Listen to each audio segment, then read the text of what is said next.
norms and discourses. Truly, the Philippines' legacy is the perfect example for this.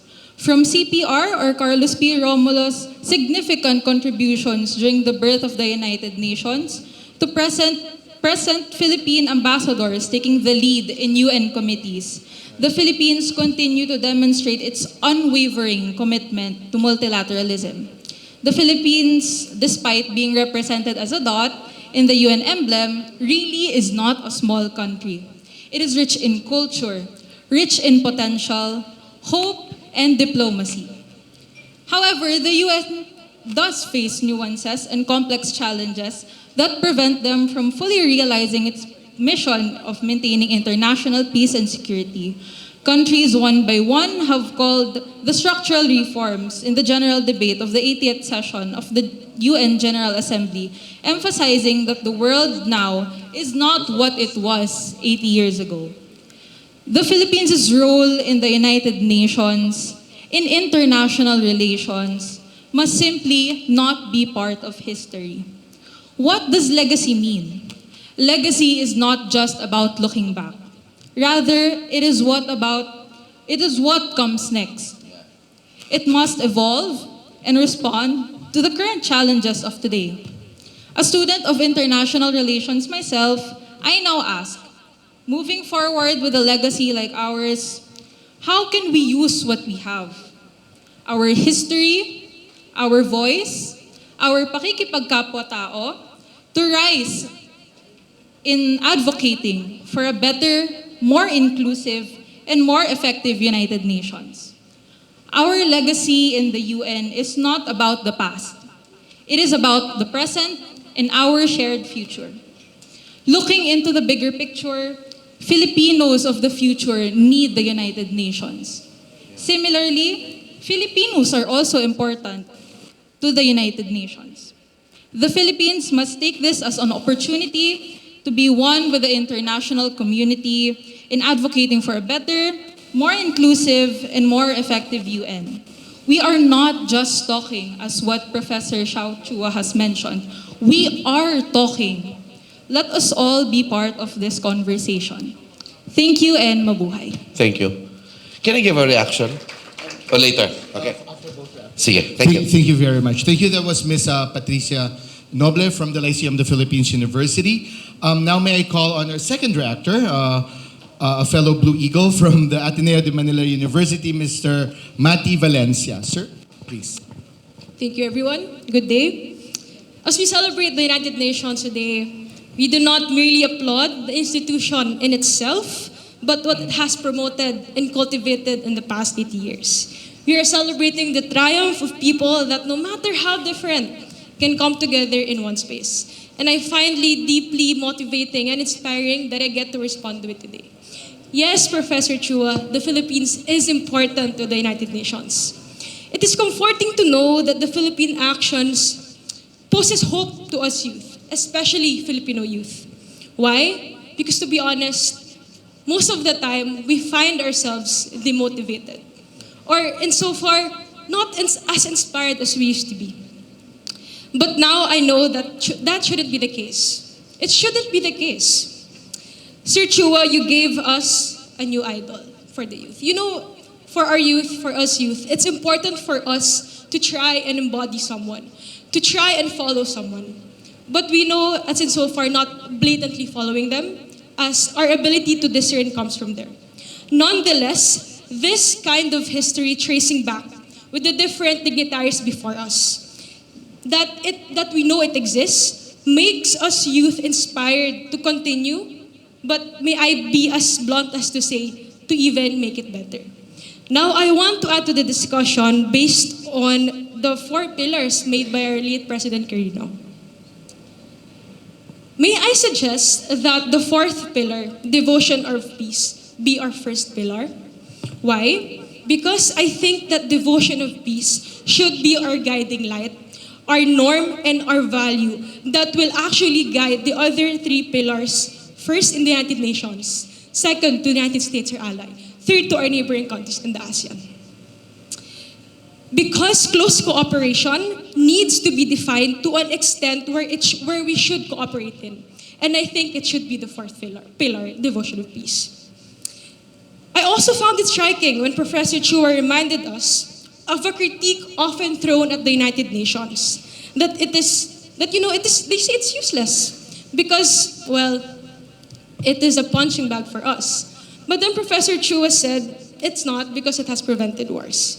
And to an extent, I would argue that that is a fair and enduring criticism. But as he also pointed out, to its credit, we have not seen another global conflict in that scale since 1945. Precisely because there exists a platform where nations can talk. However, I want to build on that idea and your argument, Sir Chua. Just as the UN has evolved over the last 80 years, our way of measuring its effectiveness should evolve also. Because in our security now, security encompasses so many different things, as evidenced by the 7 Sustainable Development Goals. To limit its worthy only to its ability to simplify wars is to flatten its story, and it's oversimplifying the ability of the United Nations as a whole. Because what we are really celebrating today is not just the absence of conflict, but the fact that multilateralism still works. And that we are here today is a great evidence of that. So thank you for giving me an opportunity to speak today. This has always been our place in the story of the United Nations. And if we keep that spirit alive, then no matter how small we may seem, we will always matter, even if we're just a dot on that map. But the challenge isn't convincing others that it matters, because everyone in this room today agrees to that as well. The challenge is with us, the youth, who will soon step out there and inherit the task of carrying this vision forward. Because if history brought us here, then it is my generation who will decide where the story goes next. And I promise you, we can definitely take it from here. Thank you. Thank you very much. That has been Mati Valencia and again Patricia Noble from Lyceum and from Ateneo de Manila. Sir, a reaction to your reactors. I have 3 reactions. Number 1, the kids are all right. If with people like you, kasi we're already doing our work now. Of course, we will not be always strong, and we need people who would take over. And please, please, please consider joining our diplomatic corps, our diplomatic workers. And so that's the first. Number 2, criticism well taken, Madam. Thank you very much. Yes, I do not want to flatten the achievement of the United Nations, because yes, that there are just so many. The UN is just so all-encompassing. There's UNESCO, which is of course my favorite, and so many other things. For the third one, I guess both of you are talking about the role of the ordinary people in this. Ito sasabihin ko, and I would like to talk in our language. Tayong mga Pilipino, mahilig sana pumili tayo ng mga leader. We should choose leaders that would respect the rules-based order of the world. Naiintindihan nyo? Kailangan naghahalal tayo ng mga tao na rumerespeto na may international law, na may mga treaties tayo na sinusunod dahil ito ay tama, not to bend them because of political convenience or personal interest, which we have seen many, many times in this country. Nasa sa inyo yun. Nasa sa atin yun. The conversation. We must have a conversation, and I hope the teachers will be with me, about the importance of the United Nations, about the importance of UNCLOS, about the importance of our human rights treaties, so that we are conscious, not just that our leaders should not just give us kaginhawaan, but should also give us kapayapaan in the world. So, yeah, that's my reaction. Thank you very much. So, electing leaders, but also probably not just for the Philippines, because are the leaders of every country who represent. I hope that in the future there would be a more preference for leaders that have a more international view of dealing with the world's problems. Okay, just a small, a little more addendum. The first reactor said that it's not about the past. Of course, it's about the future, because if you the present and the future. But I also would like to say that our thinking of the past affects what we do. And that's why it's important to always look back. And we can only know ourselves if we look back. We cannot face the world if we do not know ourselves. So the importance of the lessons of history is guiding us, that our North Star in many ways, in having more judicious decisions for the future. Oh, yeah. Thank you. Thank you. We have time for a few more questions. Yes, but I do not see any hands, but I hope to see after my question. So a very quick question. As a historian who looks at the longer arc of history in the world, do you think that this current skepticism of multilateralism is something that is unique to our times and brought about by special circumstances of our times? Or is it something that has happened before? How do you think this will pan out? Will the skepticism last? Or are we seeing a better terms of engagement in the coming decades? What do you think? Okay, my thinking about this is very simple. Tough times, like world wars, would produce people who would yearn for peace, freedom, and human rights. The people who are deprived of human rights will yearn for these kinds of things. And they will work for it, and they're going to free themselves, they will stop wars, and produce an era of peace. The problem is, when this era of peace comes, there will be a generation that would be born out of peace, and so they think that peace is just something that you can throw away, right? And you can get it back again. And human rights, like people are saying, let's give up human rights because of national interest. Because we want to kill the criminals. Let's give up human rights. But this should not be the case. But the problem is, there would be a time that is going to come, and then they're going to now look for strong men and tyrants to support, so that they would have a stronger country, because thinking that tyranny will make them strong. And being unitary and not multicultural will make them strong. Right? And we see that now in many countries. And then they're going to suffer because of this, because as we all know, in history, tyrants make people suffer. Eventually. And there will be then another generation who would again suffer, and it would be a cycle, and they were going to produce another era of peace.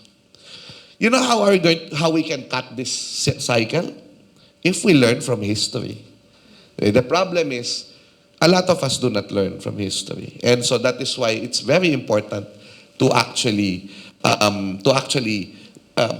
put, and I think I'm part of the curriculum consultants of the Department of Education.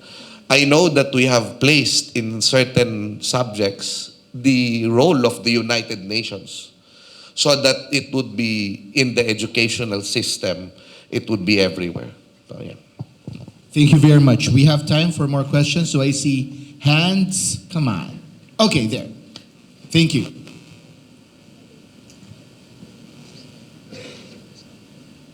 Hello. So I would like to ask one quick question. So, with the innumerable instances of democratic backsliding today and young people being at the forefront of various movements for change, how do you think can the UN further provide a platform for young people to take part in global conversations, particularly in shaping the post-2030 agenda? Before you answer, we can collect a few questions so that we can give the professor time to react to multiple questions. Yeah. Any follow-up from that, from the body? If not, then let's address that, sir. Okay, one more. Okay, there. Please. Yes. Sir, that was a heartfelt message and speech po. As for my question, knowing that there's stigma around the UN, and we need to encourage youth to participate in Right. diplomacy and to contribute to the global stage. Now, how can we do that when there's stigma, especially when most people are not that well versed in international relations? Wow. Wow. Manood ng YouTube. Another one. Sige. O last one. One last, yeah, sure. Sorry. Earlier, you were pointing out that in order for us to become better for the future, we have to learn from the past. Now, I want to ask, with the direction of where our country is headed and how the youth is behaving, would you say that we are moving to a more peaceful world, or do you think that we need to have another? No. Would you say that we are pushing forward with peace, with the direction of our country? Okay. Thank you so much. These are fantastic questions. And sometimes, I have an imposter syndrome. I don't know why I'm here. I'm a professor of history and I'm not really well versed in international relations, but I would try to answer the questions. For the participation of the youth, there's actually model United Nations organizations that you can get involved with, like them. And going to fora like this, encouraging students, and I know that the Department of Foreign Affairs is doing their best to actually involve more students to be more inclusive, because yes, this is a diplomatic event, but this is also for all Filipinos, and that's why we have a YouTube live. That's why Filipinos, my relatives, my mother is actually watching me now. Ordinary people should be in this conversation. Tama itong ginagawa ng DFA. You are democratizing this, yung mga usapan na ito. And of course, this can be used by teachers around the country. So yun, to amplify the voice of the youth, it is very important.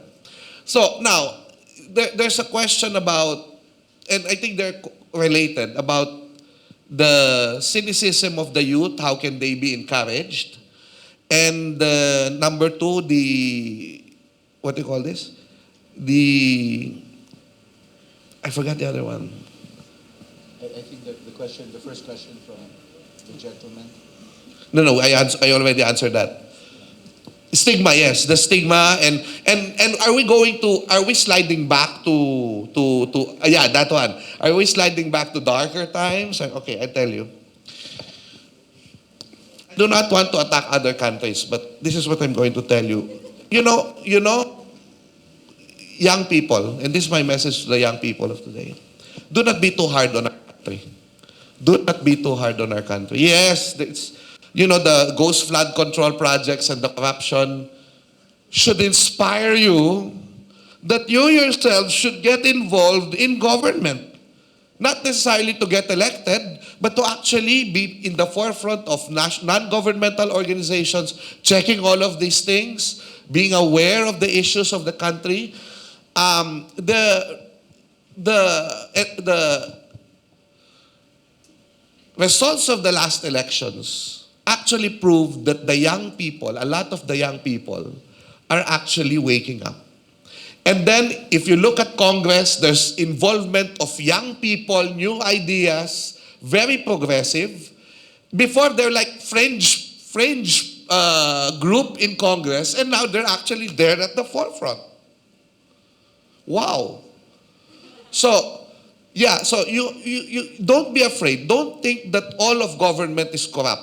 I'm going to tell you, my wife works at the Department of Education, a regular employee, hundreds of thousands of government employees, people here at the Department of Foreign Affairs. I know they're not corrupt. They go here every day to work, to make government work for the people. And so do not be afraid to engage with government. And my final point to answer all of this question is, so are we sliding back to darker times? We should always have hope. Like our heroes, like the diplomats today and in the past, that we can actually do something. I mean, you will not be here. I mean, yes, this is DFA, you go to government office, this is for livelihood, of course. But I believe that you are also in the DFA because you know that you can contribute something. And you have that every day, and you work every day. You work every day because you believe that there could be a bright future with the things that we are doing. Diba? You should always have that hope. Okay, my final point, ladies and gentlemen. If you look at other countries, hate crimes, political assassinations, religious hate crimes, they are made, and political crimes, they are made by ordinary people. The ones I call DIYs, do it yourself. They're like ordinary people hating on other people with a different religion, background. Well, have I ever heard of a BBM supporter or a DDS or a Dilao killing each other in the Philippines? I mean, we fight toxic wars in social media, yes. But when you are in front of each other, there's still that kapwa culture. Crimes here happen because either you have personal vendetta, sinaksak ka dahil may nakatraso ka, or they're made by state actors, rogue state actors, or political warlords. But not ordinary people. Not ordinary people. So in that sense, my hope in the Filipinos is not little. It's 100 million good Filipinos who are running this country. And it has been proven that you young people are in the forefront of this. So thank you very much for what you do. Continue with what you're doing. Buhatin nyo ang bayan natin. Maraming salamat. Thank you very, very much.